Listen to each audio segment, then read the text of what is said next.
This is the story of Japan's most methodical and terrifying unsolved serial murder case. Between 1975 and 1989, a killer terrorized the rural towns of Saga Prefecture in Japan. 7 women and girls vanished without a trace. But this wasn't just another serial killer case.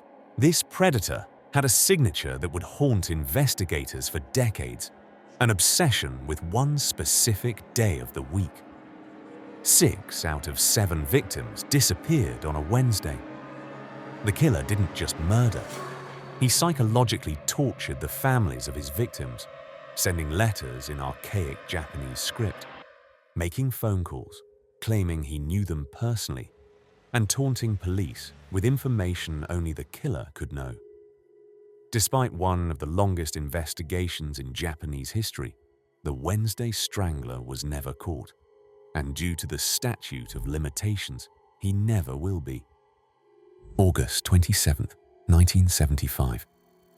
A Wednesday, 12-year-old Tomiko Yamasaki disappeared on her way home from school in the small town of Kitagata. Her family searched desperately, but there was no trace, no witnesses, no body. She had simply vanished. For nearly 5 years, her fate remained a mystery. Then, on June 27th, 1980, police made a horrifying discovery. While searching for another missing woman, they found Tomiko's remains hidden inside a septic tank at Suko Elementary School. She had been there the entire time, concealed in a place the killer knew intimately, a place that required knowledge of the school's infrastructure to access. But here's what makes this discovery even more disturbing. Just 3 days earlier, on June 24th, 1980, police had found the body of 19-year-old Ritsuko Hayakutake near the same school grounds. She had disappeared on April 12th, a Saturday, breaking what would become the killer's signature pattern. 2 victims, both connected to the same elementary school, both within the same 20-kilometer radius. The police didn't know it yet, but they were dealing with a serial killer who was just getting started. The Wednesday obsession. Over the next 9 years, 5 more women would disappear, and with one exception, they all vanished on the same day of the week, Wednesday. Let me put this in perspective. The statistical probability of 6 out of 7 random disappearances occurring on the same day of the week is 0.005%. That's 0.005%. This wasn't coincidence. This was deliberate. The killer was waiting for Wednesdays, planning for them. It suggests someone whose work schedule, personal life, or psychological compulsion was specifically tied to that day. Maybe Wednesday was their day off. Maybe it held some ritualistic significance. Or maybe, and this is what makes it so chilling, the killer could simply control their urges, waiting week after week, month after month, until the conditions were exactly right. This level of patience and control indicates an organized offender, someone meticulous, someone who lived among these communities, blending in seamlessly while waiting for the perfect moment to strike. But what separates the Wednesday Strangler from other serial killers is what happened after the murders. This killer didn't just want to take lives. He wanted to psychologically destroy the families left behind. After Ritsuko Hyakutake disappeared in April 1980, her family received a letter. But this wasn't written in modern Japanese. It was written in old Kana orthography, a writing style that had been obsolete since the post-war script reforms. This choice was deliberate. It could suggest an older killer, someone educated before the reforms, or a younger person trying to disguise themselves as someone older. The content of the letter was chilling. While the first line was never released to the public out of respect for the family, the second line stated plainly that Ritsuko isn't coming back and expressed a desire to make the family suffer. Then came the phone calls. A young-sounding man contacted the family multiple times, warning them not to speak to the media.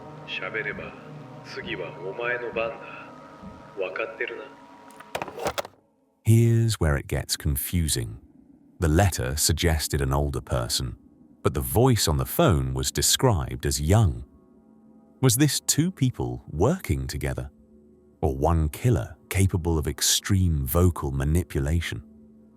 The families were being hunted psychologically while their loved ones lay dead.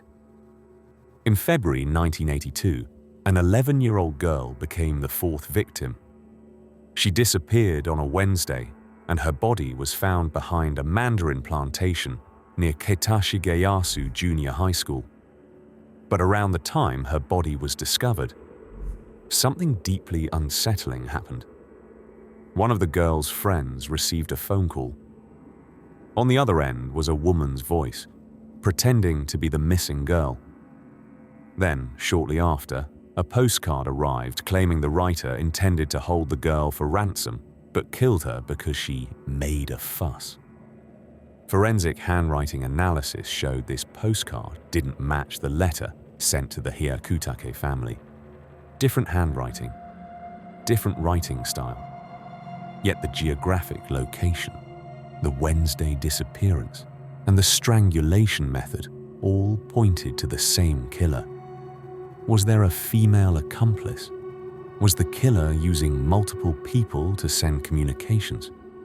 Or was this elaborate misdirection, a way to confuse investigators and throw them off the trail?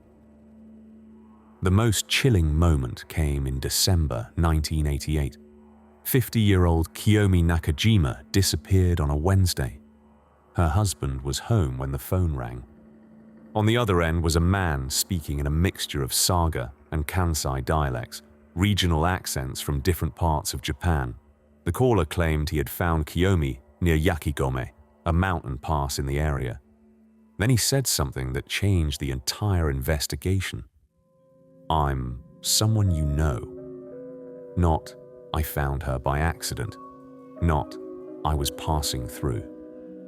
He specifically told the family that he was someone they knew personally, someone who had been watching them, someone who had likely interacted with them in normal everyday situations before murdering their wife and mother.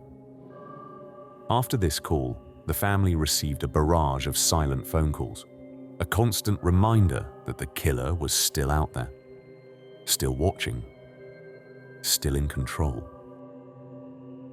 Vacant lots and mandarin plantations, the killer's method changed dramatically. Between July 1987 and January 1989, 3 more women disappeared, all on Wednesdays. 48-year-old Sumiko Fujise, 50-year-old Kiyomi Nakajima, 37-year-old Tatsuyo Yoshino. On January 27, 1989, a couple stopped at the base of a cliff in the Kishima district to pick flowers for a Buddhist altar. What they found instead were 3 bodies lying within meters of each other. All 3 victims had been strangled. All 3 had been simply thrown over the cliff. No elaborate hiding, no careful concealment. This was a dramatic shift from the killer's earlier methods. Before, he had been meticulous, hiding bodies in places that required specific knowledge to access. Now, he was dumping them in the open. Criminologists often see this pattern when a serial killer reaches a point of offender fatigue, when they become less careful, more reckless.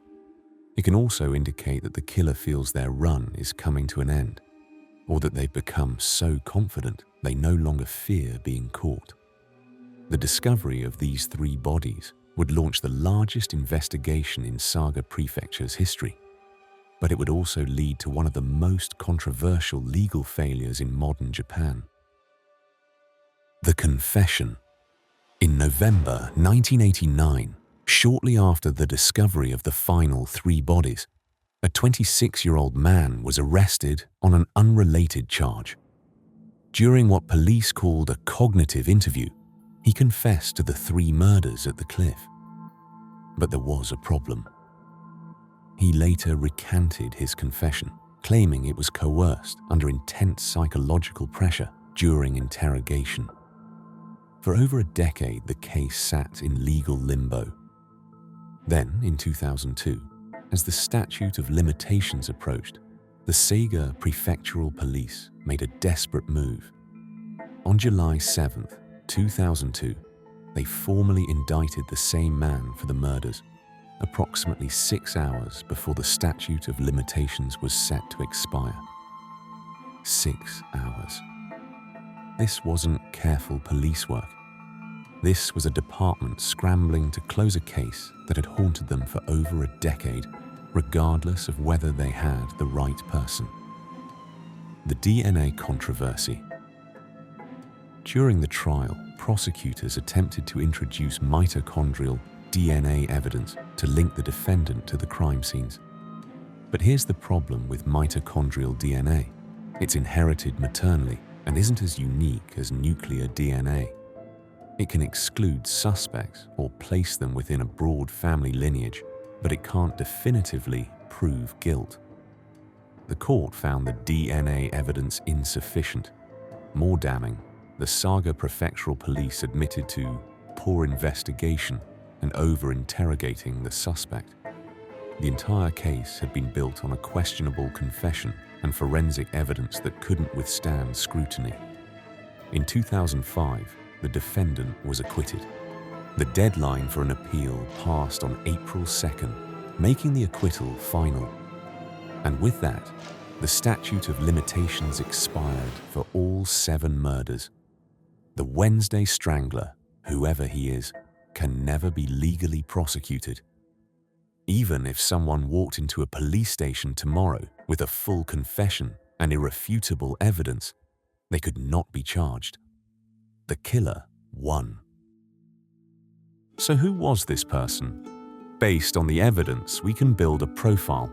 The killer was likely in their 20s or 30s when the murders began in 1975, putting them in their 40s or 50s by 1989.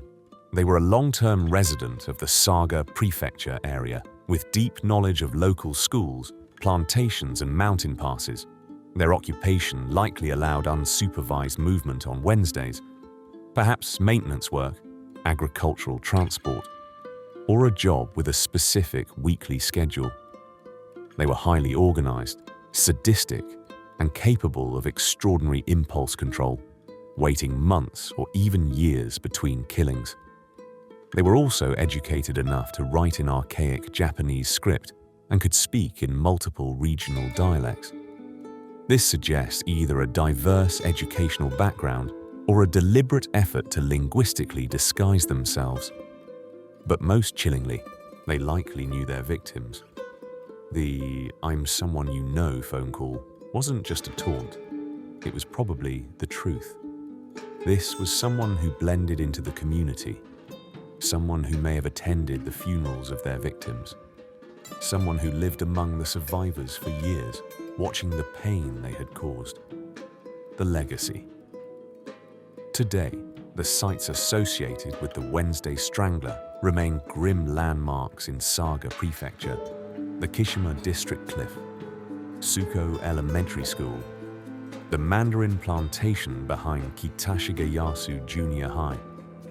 For the families of the 7 victims, there will never be justice. The killer took that away the moment the statute of limitations expired. But the Wednesday Strangler remains a case study for criminologists, investigators, and true crime enthusiasts around the world.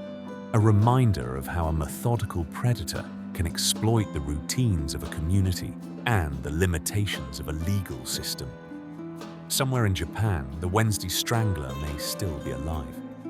They might be in their 70s or 80s now, living a quiet life, carrying the secret of 7 murders they got away with.